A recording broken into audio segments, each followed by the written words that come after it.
I made $12,000 a year. Coming from where I came from, that was a lot. It's never just one thing. Coaching just changed my life. Can you share a brief introduction about yourself, your background, like some key milestones in your journey, and what inspired you to start working in your industry? I was born in Ann Arbor, Michigan. I grew up in Detroit. I went to work with the Army Corps of Engineers in July 28th, 1986. A friend that I went to school with at the time at Highland Park Community College, he said, I have a sister-in-law that works for the Corps of Engineers, and she works in program management. And I said, awesome. He said, well, why don't you just send me over your resume and I'll give it to her. Maybe, I don't know, 2 or 3 weeks later, I received an email asking to come in for an interview. At that time, I was so in awe with the Corps of Engineers. I did all this research, figured out what they did, the mission, the vision. Their values actually aligned with mine. And I was like, wow. So when the guy asked me, he's like, Margaret, if we offer you this job, will you take it? And I was like, sir, I'm gonna make it a career. I started off working as a temporary employee, GS4. I remember I made $12,000 a year. And for me, that was a lot of money, okay? Mm-hmm. Coming from where I came from, that was a lot. And with a civil service job on top of that, that was priceless. So I figured I wrote my own ticket. So I'm gonna make the best of it. Considering where I came from, I rode the wave, okay? When my job was eliminated, when I like I said, I worked with the survey crew, and then when my job was eliminated during the RIF, okay, because they said now we have this global positioning system, so we don't need to do this work manually any longer. It's taking us too long. So now we can do it, having the satellites up there. I'm like, it makes perfect sense. So when you improve the technology, then you put those resources elsewhere. So they offered me a job in construction. So that was an opportunity for them to get rid of all the dead wood, because if I'm an employer, I'm gonna get rid of the people that's not gonna be doing much work and basically useless. So since they see that, like, oh, okay, she willing to work. Yeah, I'm willing to work. What you got? So so they offered me the job in construction. I took it, and then I was out there on the construction site telling people what to do.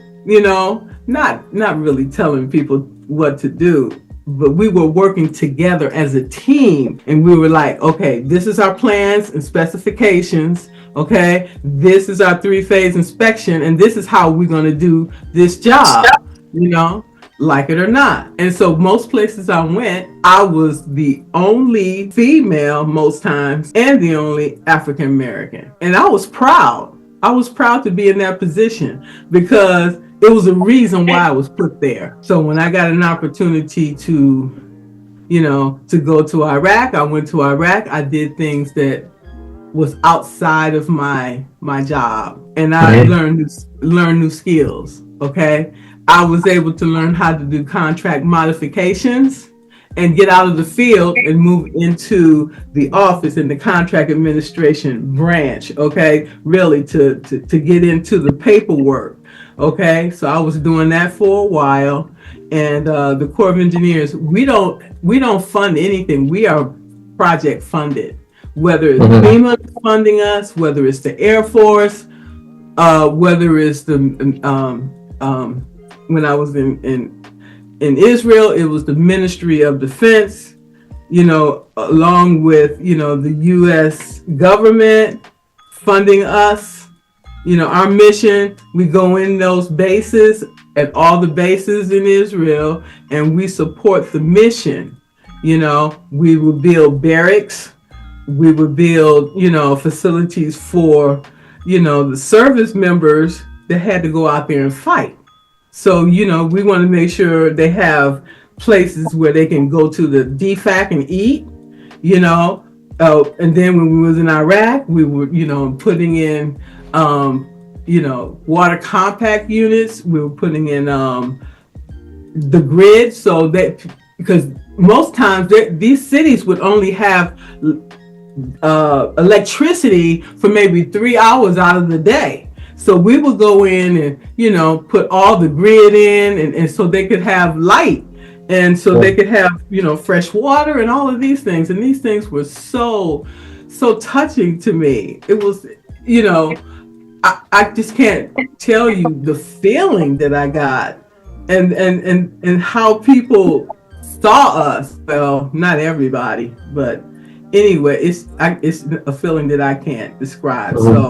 So I got into coaching in 2015 because I know that I can't ride this wave forever. It's eventually gonna come down. Just like construction, we have our, it's cycles, the S curve. So what goes up gonna come down. So I got into coaching because it paralleled civil service, and coaching just changed my life. I met so many amazing people, and some of those people were therapists as well. And I still had carrying around with me a lot of excess baggage from my childhood, from things that happened to me beyond my control. And I was able to get rid of this shame and guilt that was weighing on me so heavily, that was really preventing me from becoming the person that I truly want to be. Being able to get rid of all of these things, I feel lighter and brighter, and now I can focus on really what's ahead of me instead of what's behind me. Leave it behind me and focus on what's in front of me. Are there any specific insights you would are finding more exciting at this point in time, or do you want to discuss some challenges in the coaching space that you're facing right now, or any recent project or interesting projects you want to talk about in regards to your present occupation, like a present focus on coaching? Well, coaching, as in leadership, as in life, it evolves. Okay. Right. I started focusing on career coaching, and I'm like, okay, I got this. But then I'm like, all right, let me try life coaching. Then I tried leadership coaching and executive coaching, and all these things have in common is the person is whole. Okay. Right. So you might say, for example, you might come to me and say, Margaret, I want to figure out how to better use of my time. Okay. I might give you this thing called the wheel of life.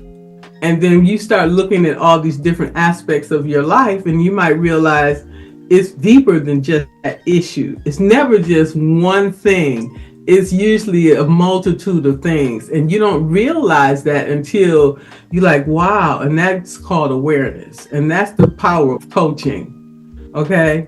And I have had coaches and mentors during my whole coaching journey, and to this day. Okay. And that will remain, is because there's certain things we can't see because we're looking from the inside out, and then you have somebody else giving you a different perspective from the outside in, and then that brings so much more, make things much more clear, and it broadens your perspective and allows you to learn and grow. In regards to, you mentioned you are more focusing on life coaching right now. So is there any common misconceptions about your field in regards to life coaching, or if you want to give some advice to, let's say, if somebody is looking to start in life coaching? Well, actually, I am doing a multitude of things, and coaching is really not one of them. Indirectly, I am coaching, okay? What I am doing, I am taking systemic team coaching with coaching.com, okay? Right. And with that, I am able to work with organizations, their employees, and stakeholders. That is the coaching that I am looking. And in doing that, that's why I was saying that all of these aspects of coaching I've already done would enable this organization. I can coach the executives, okay? I can coach the teams. I can coach the individuals and also the stakeholders. And what we're looking at is the interconnections between all these parties, okay? We're looking from outside, from future back, outside in. And how can we uh elevate this whole ecosystem? So this is what I'm looking at. So how I'm coaching currently, I'm coaching through my writing, Right. through my conversations with people informally, which I also self-coach myself as a coach. So it's all a process. Continue to improve. Okay, continuous learning and continuous improvement.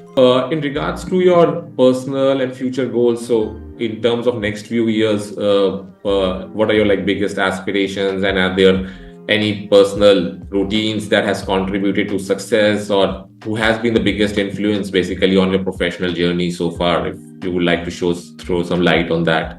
Well, I'm glad you mentioned that because I had was in this interview for Women's International Women's Day, and the most important woman of all, I forgot, was my stepmother, and she Mhm. was an angel. Okay, she was an angel, and she has all these things she has told me and things, and I always little idioms or whatever, and they come across, and when I'm talking to somebody, I always say, well, my mama told me, and they like, yeah, I know, whatever.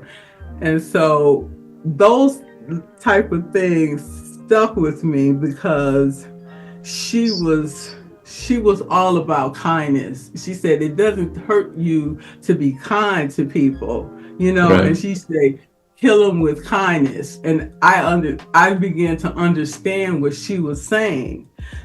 It's not, and she always said to me too, it's not what you say, it's how you say it. And every time I get ready to speak, I think about these things. Okay, you can cut somebody to the core, but then you can be as sweet as pie, and then you can get much more from that situation than you can by Mhm. being just the opposite. And I find that, because wherever love is, hate cannot dwell there. Okay, wherever truth is, uh, deception cannot be. So always take the side of kindness and gratitude. That is my superpower. And with that, I don't care what you do to me, what you say to me, it cannot penetrate. We have this last round of like quick questions. So it's basically kind of a fun and rapid fire kind of thing. So if you could give your younger self, let's say 10, 12 years behind, or one piece of advice, what would that be, like to your younger self? Follow your intuition. Oh, awesome.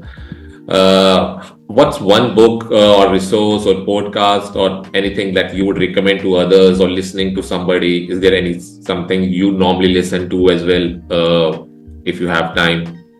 Well, I like a lot of self-help books, and a lot of Mhm. them do come to mind. The Four Agreements. You got 48 powers. Um, um, there are so many. How to make friends and influence people. Um, what I do is when I'm out walking my dog, sometimes I'll listen to an audiobook, which I find very, very nice to do. Whatever you do, whatever you enjoy doing, just continue to perfect what you're doing. Continue through repetition, and through repetition, you will be successful. It just takes persistence and determination. And lastly, Margaret, how do you unwind after a long day? Like, is there something you enjoy doing apart from the current ones you're already doing? So, how do you just relax after a long day? Well, after a long day, I usually just take a nap. And after I take my dog out and take a nap, and I'll get up and I love Substack, and I have a publication over there, and building the community over there, and it's just amazing. Awesome, awesome. Thanks, Margaret. Like this was like great things to hear about your journey, and especially what you are currently doing, especially what you talked about, what your mom talked about, kindness, and that helping a lot. Add at this point in time as a last note or something you would like to ask us as well? I would just like to, say just stay encouraged. Okay, thanks. Thanks, Margaret, for your time, and wish you a nice weekend ahead as well. Yeah, thanks so much.